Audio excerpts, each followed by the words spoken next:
Hello and welcome to another episode of UA's Double Overtime. I am Connor Delaney. And I'm Michael Wolf.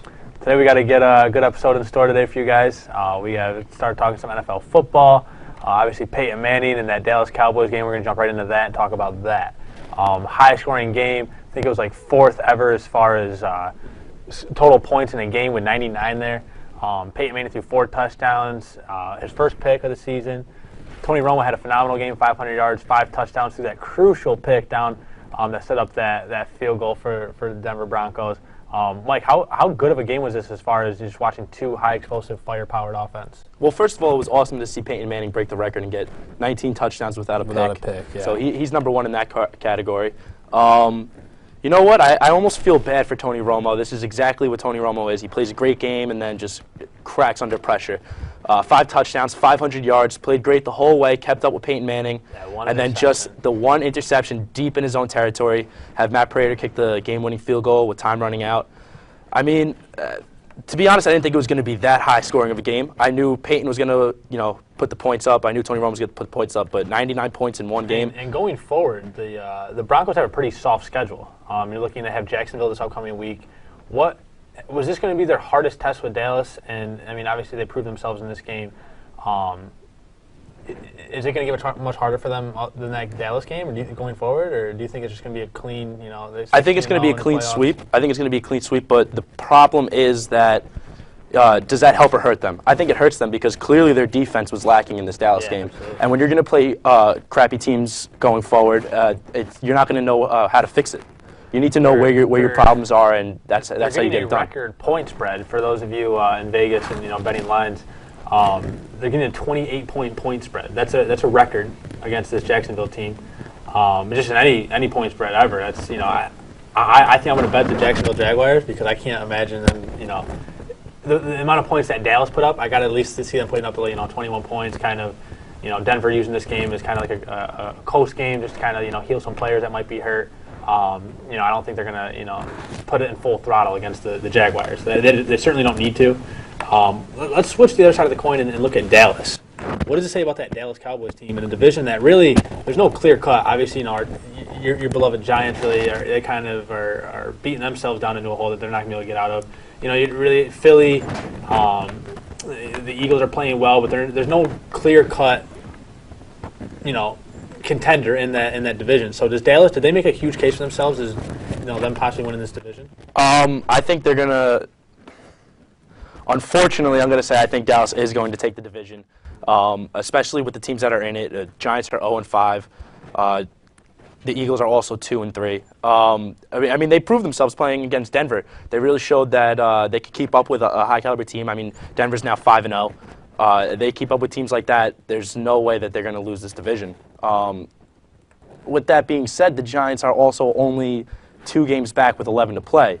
Now, does that mean they can still win the division? I think so. I'm going to give them a 40% chance to win it with Dallas, the other 60% if it was between Dallas and Giants. But, I mean, only 2 games back with 11 games left. I think we'll jump right into the Giants now because that's exactly what I wanted to talk about anyway. Do we have to? We have to. Eli Manning threw 3 picks on Sunday, bringing them to 12 total.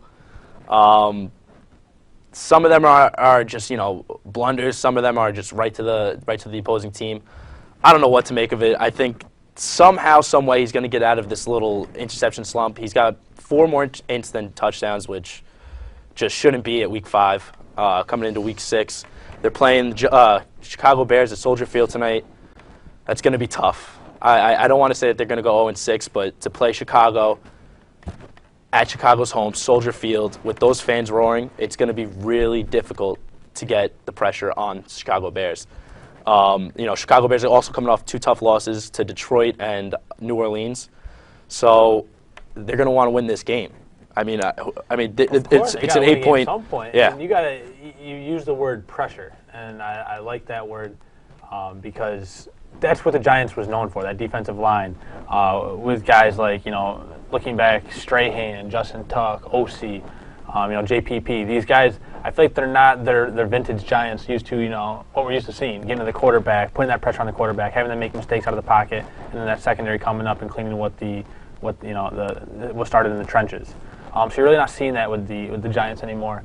They're really not getting to the quarterback like they used to. And that pressure it's not there. And that's the main problem. I mean, that's one of the main problems. You know, when teams have a bad offensive line and they have a bad defensive line, most of the time they're going to be a bad team. There's no doubt about it. But with the Giants not having a running game and their secondary defense be lacking as much as it is, they're destined for failure. And it's so strange to see that because on a team whose offensive line and defensive line through the years have known to been one of the strongest in the leagues, it's tough to see them go down like that without any help in a run game and no secondary defense. So, yeah, it's like, you know, when are the Broncos going to lose? When are the Giants going to get a win? You know, two teams that obviously Broncos kind of had these expectations going into the season. Everyone knew that they were going to be this dominant force. Not like this. Not to this extent, probably, but everyone. I mean, they were one of the favorites for Super Bowl contenders, and as far as going forward in the AFC, you know, clear cut. There's no one that's going to compete with them right now. But the Giants, no one was expecting this of them. No one was expecting them to go, you know, be winless at this point of the season. It's kind of it's a shock to a lot of fans. Obviously, I'm sure you're kind of beside yourself about it and not really I'm on the verge. I'm sure Tom Coughlin, just knowing him, he's livid. But I'm sure Tom Coughlin can't even sleep at night, to be completely honest with you.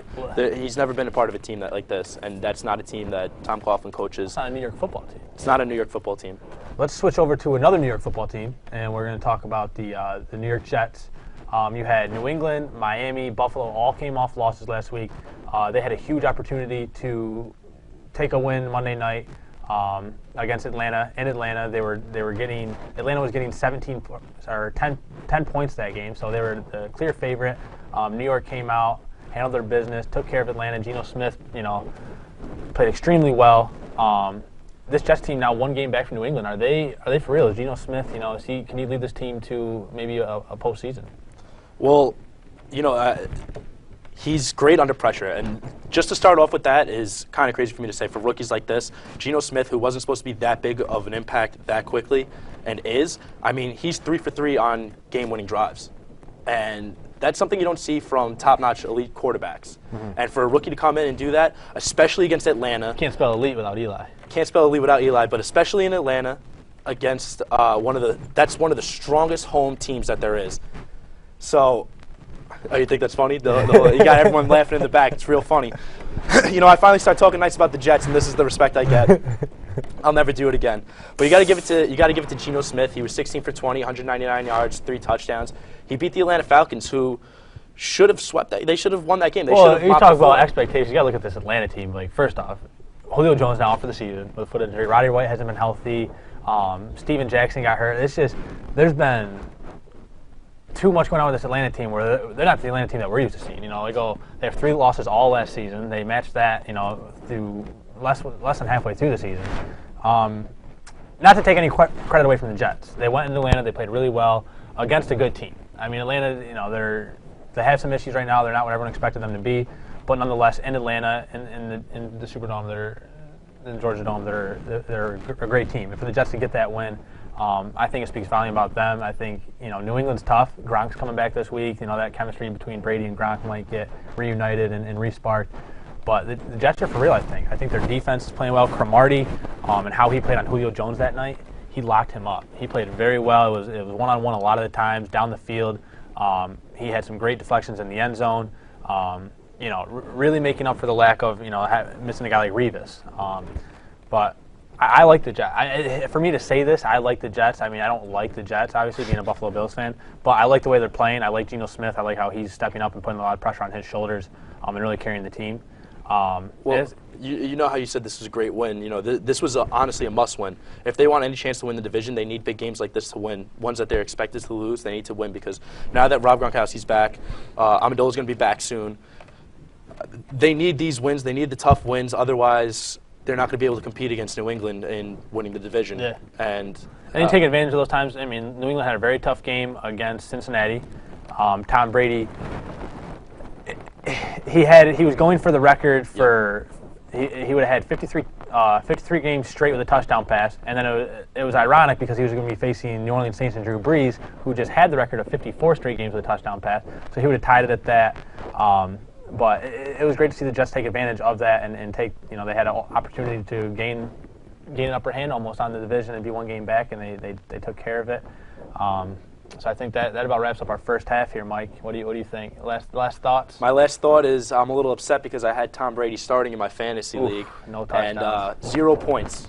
Is there ever going to be another time that Tom Brady gets 0 points in a fantasy league? I can't imagine. I don't think so. But thanks for tuning in the first half. We'll be back in the second half. We're going to talk some MLB playoffs. Stay tuned.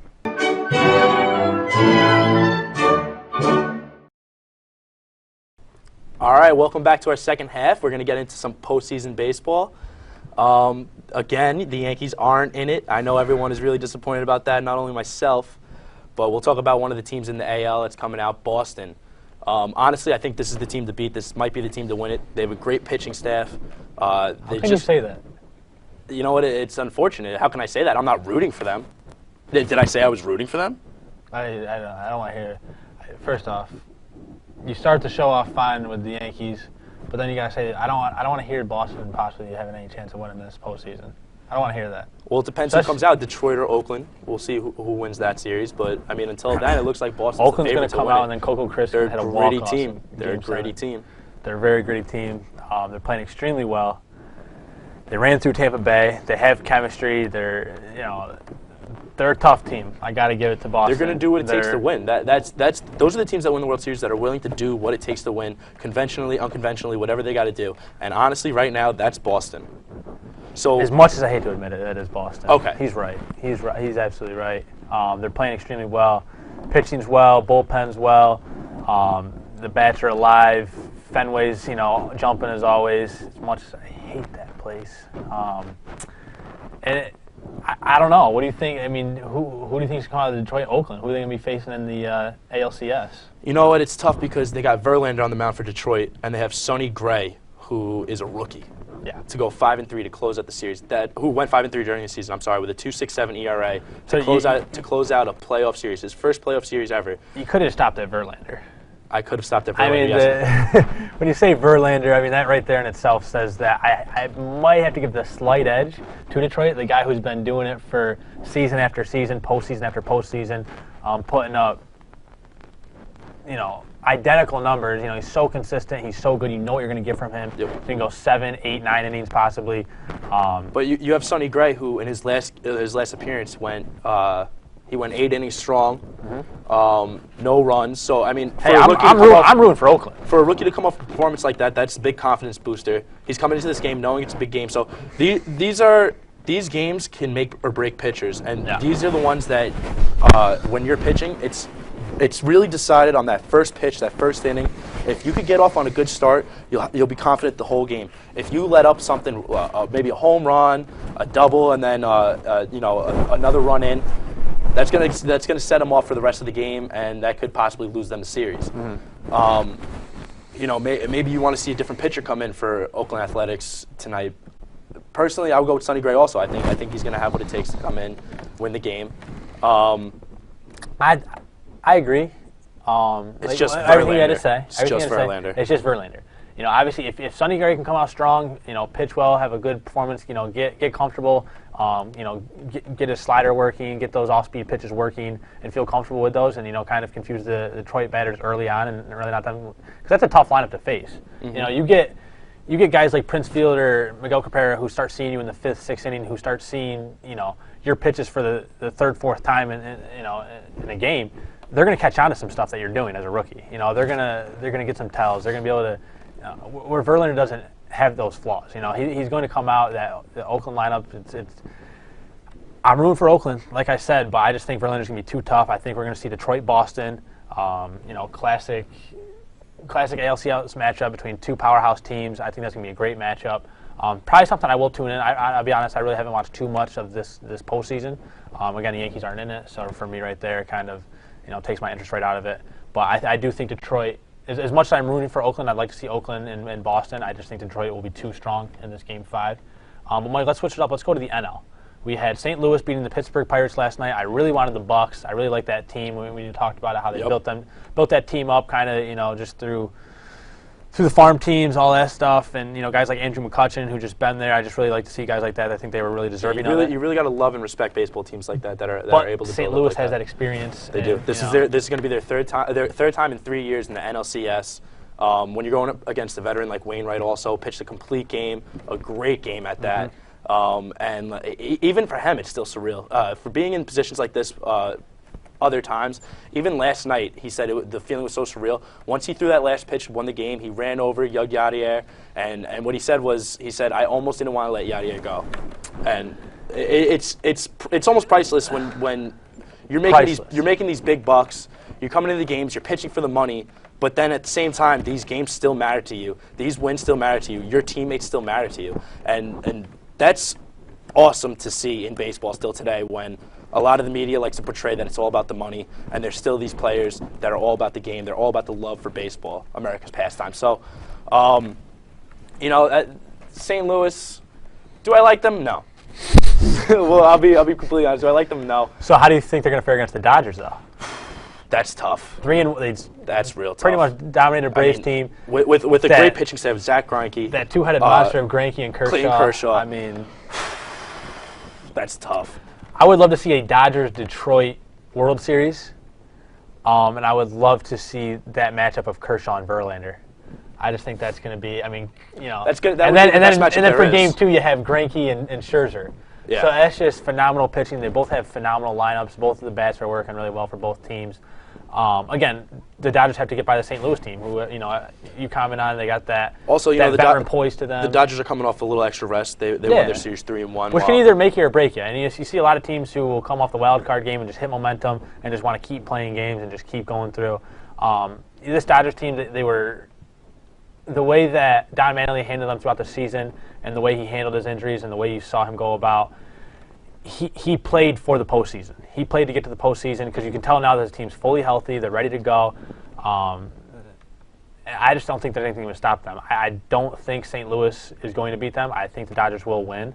But the one thing that concerns me with St. Louis is just that they remind me of the Boston in the NL. They just have that grit. That grit about them. Exactly, that grit. I like that word. The grit about them. This might be one of their last hurrahs as their team in general. So they all know that. They know it's on their back. They know they're just a great baseball team. They need to win. They lose a key component, and a guy like Pujols, for everyone says like they won't be that same team. What do? They come out and like you said, they've been NLCS, World Series. They've been doing it year after year. So they have that experience for an organization to be able to. This is something new for the Dodgers. They haven't been in the NLCS since, Jackie Robinson was there or something. So, I mean, they're not used to this. I think I'm excited for it. I really, MLB postseason is tough for me without the Yankees in there, but I think that, regardless of who wins. The rest of these matchups are going to be good matchups. They're going to be fun matchups to watch. It's, these are kind of matchups for baseball fans' dreams. It's exciting to watch. Especially St. Louis and Dodgers. St. Louis has a good pitching staff. But the Dodgers just have a great pitching staff. That's what's going to take it a long way. But we get to actually talk about our Yankees a little bit right now, with Joe Girardi signing a 4-year deal for $16 million. You got a lot of people speculating, saying, "Oh, they didn't make the playoffs. Well, he shouldn't get another deal. $16 million. That's a lot for a manager. This and that." Well, you know what?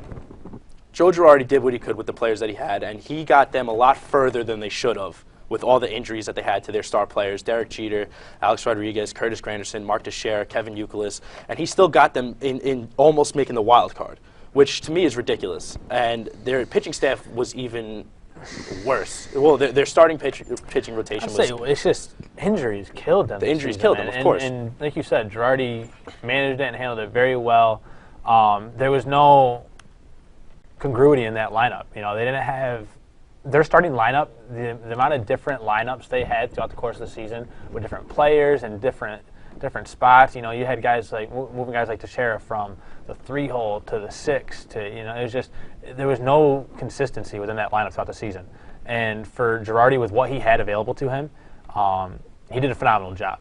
I would have loved to see them get in the postseason, see what they could have done. They almost did. They ran out of gas. Their pitchers ran out of gas. CC ran out of gas. They just didn't have they didn't have enough in the tank. It was a long season for the Yankees. Now, do you agree with this 4-year, $16 million? Or do you go along with the speculation and say maybe it's a little too much? Maybe they should have looked I think elsewhere? 4 years maybe is a big commitment with Girardi. I would have said 2. But I personally would have gave him 3. I would have gave him around the same amount of money, $12 million, maybe $10 million. What kind of discomforts me is that the previous manager, Joe Torre, they didn't make it to the playoffs. He got cut right off the bat. And he wasn't cut. He resigned. He stepped down. But at the same time, he was given an ultimatum. And they wanted to give him 1 year.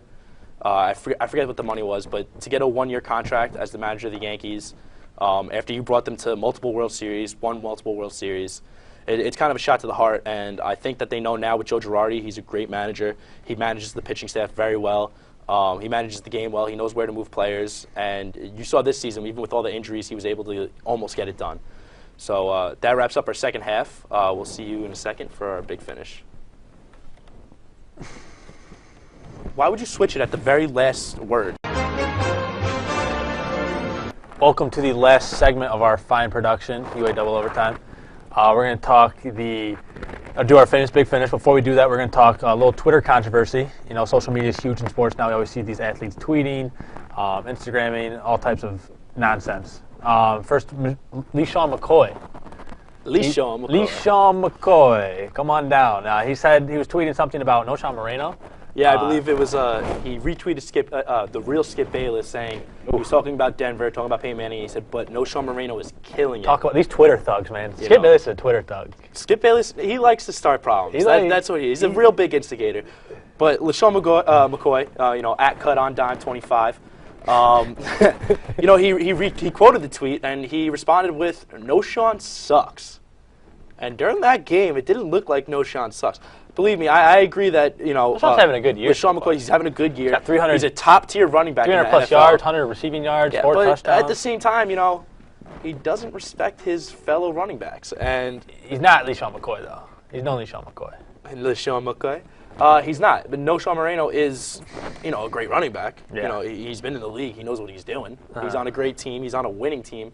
I think it's awesome, though. I love the smack talk. Anytime there's smack talk involved in the NFL, although they are in separate. I like the smack talk and everything. You know me, I'm a huge trash talker when it comes to competitive events. But when's it, social media? When's it time to just, click the phone, turn the phone on silent and just, not bother with some certain. You know what? That's a big thing with social media. There's always a lot of problems with athletes and mostly young athletes feeling that they could say whatever they want on social media without repercussion. But what I like about this case is that Leseannn McCoy said, yeah, I said that. He didn't apologize like every other athlete. He didn't apologize like every other superstar. He stuck to his guns and said, yes, he sucks. That's what I'm saying. Yeah. So, fortunately, for my sake, I like that he did that. Although it has become a problem in Major League sports. Yeah, absolutely. Around America. Huge problem. You heard it here first. Let's go right into the big finish Let's here. go right into the big finish. Lead us off here, Mike. Come on. Right now. Bring us home, baby. Big finish. All right. So there's 3 5-0 teams left. Which ones are going to remain 5-0 after week 6? Just Denver. Just Denver. Just Denver. Kansas City's getting their first loss. New Orleans gonna get their first loss. I don't know. I'm going to say just Denver. I think New England might beat New Orleans, but it's going to be a great game. What about you? What do you think? Kansas City's going to beat Oakland. And I forgot what the topics are, so I got to lean over here. The other big finish topic we have Monday Night Football. We have Indianapolis versus San Diego. Mike, who do you have in that game? I'm going to take Indy. They're playing good. San Francisco's, on the decline. But I'm going to take Indy in that game. Over/under on Giants winning 5 games this season. That's got to be a big under. Big under for me. I think they're gonna all give up. They're gonna lose hope. They're gonna start being babies and start feeling sorry for themselves. They're not gonna even win 5 games. 5 games. I'm gonna say over. I'm gonna say they're gonna win 6 games, and I think it's gonna take 7 just to win the division. So if they could squeak out 1 more, they might take the division and go to the playoffs this year. That's a bold face. All right, and then tonight's matchup, we were talking about it a little bit. We want to get our final thoughts, final predictions. Who's going to win the game tonight? Oakland, Detroit. Mike, who do you got? Sonny Gray's going to pitch real well. He's going to pitch real well, but it's no comparison to Verlander. The bats are going to be out for Detroit. Moneyball, baby. I'm going Billy Bean. I'm going with the boys from Oakland. You heard it here first. Guys, thanks for tuning in. It was a great show. Mike, you got any plans for this week? Anything going on special? You know what? I'm visiting a couple other schools. I'm going to be going to Penn State. I'm going to make sure I'm watching all the football games, keeping up with my sports scene, watching the postseason baseball. It's going to be a lot of fun. Maybe one night this weekend we could catch a drink, though. I hope that's possible. One or two. Let's hope more than one for my sake. Drinks on me. Stop. Don't tease me. You heard it here first. Guys, thanks for tuning in. We'll see you next week. Catch you later if you give me a good pass. Who again led the NBA in assists, trying to duck inside. Look at that.